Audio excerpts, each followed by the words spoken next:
10-Minute Jazz Lesson Podcast, episode 465.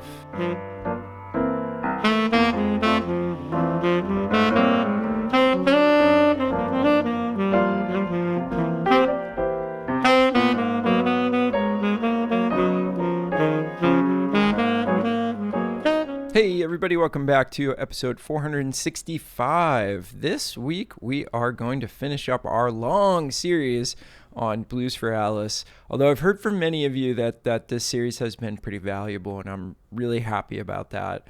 So we're going to wrap up with one final thought, one final thing that you can sort of take on the road with you in terms of this tune. You know, before I start talking about what I want to talk about this week, I want to mention that this tune, you'll never stop working on it, okay? There are so many avenues through this tune. There's so many things that you can do. There's so many different colors you can achieve. This will just be a tune that you'll study forever. So don't think that when I say like sort of we're wrapping up the series on it, that you should be wrapping up your work on it forever. You're going to always come back to this. It's one of the most harmonically dense, complex, interesting tunes really that's ever been written. So you should continue to come back on this. I've been playing this tune and working on it, not just playing it, but working on it and trying to find new sounds for, over 2 decades at this point. So really, it never ends. The work never ends. And that can either be a little bit depressing or really inspiring.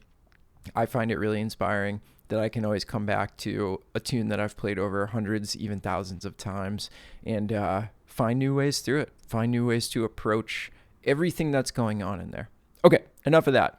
So what we've done is we started by, simplifying everything down last month and then slowly adding things back in.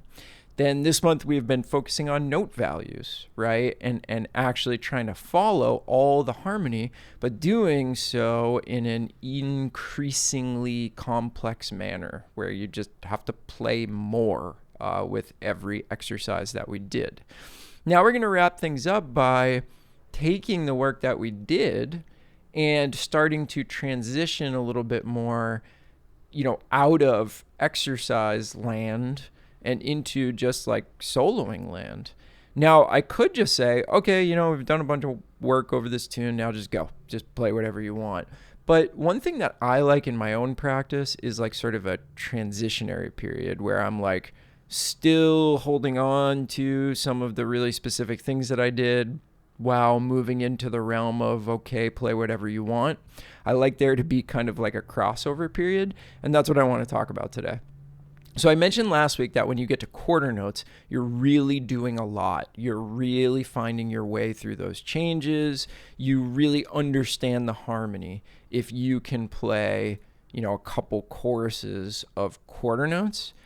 In order to do that, you really have to have your ears and head and fingers wrapped around those changes. So the idea today is to start to transition into playing whatever you want, but keep the quarter note stuff as an anchor, right? So thinking to yourself, it's okay if I come back to quarter notes at any point.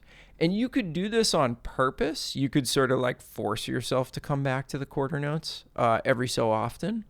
But I find that just like sort of having them there as, hey, whenever I don't know what to play or I'm starting to feel overwhelmed by these changes, I find that coming back to the quarter notes, it just sort of like grounds me. It's just like knowing they're there, right? And I can always come back to them and sort of like giving myself permission to come back to those quarter notes whenever I want to. It is great. It allows me to play many choruses and actually come up with some really cool stuff that isn't just quarter notes and really start to develop my ability to really say something over this tune.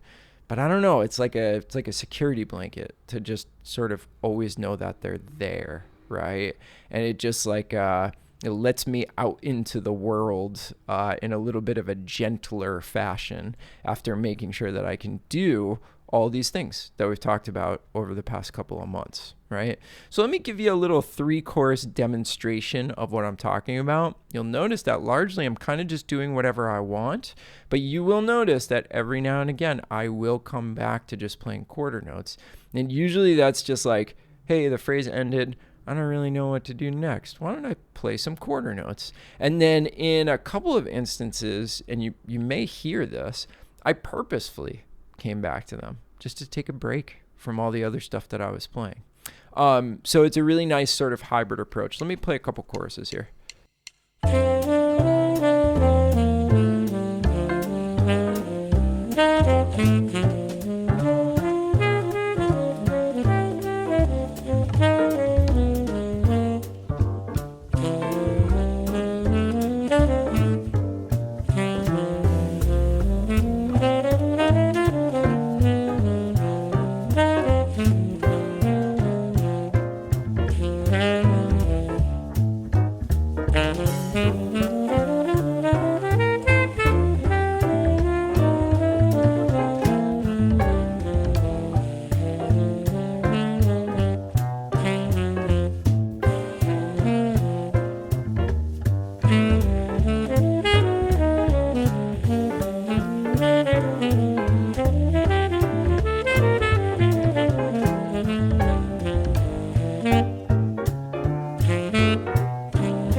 So you can kind of hear it. Nice mix of quarter notes, nice mix of whatever I want to play.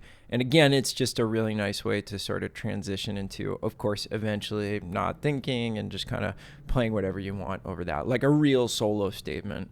But again, I like to not just go from one extreme to the other, where I'm doing something that's like all prescribed with a very, very particular idea in mind, and then just go to, okay, no guardrails, go for it. It's just nice to kind of have an in between. Okay. So as usual, I will include some trading choruses tracks and some trading fours tracks for the Patreon members. And if you're not sure what I'm talking about, that's the way we support the show. We don't have any ads on the show, so we just rely on listeners like you that get something out of the show and want the supporting materials to support us in the form of a small monthly donation. You can find out more information on that by going to our website, 10minutejazzlesson.com, and clicking on one of the Patreon banners, or you can go to patreon.com, search for the 10-Minute Jazz Lesson Podcast, and you can find all the info, get signed up, get all the downloads instantly, and be working on this by 10 minutes from now if you want. To the over 350 people we have over there supporting the show, thank you. I can't thank you enough. We could not do this without you.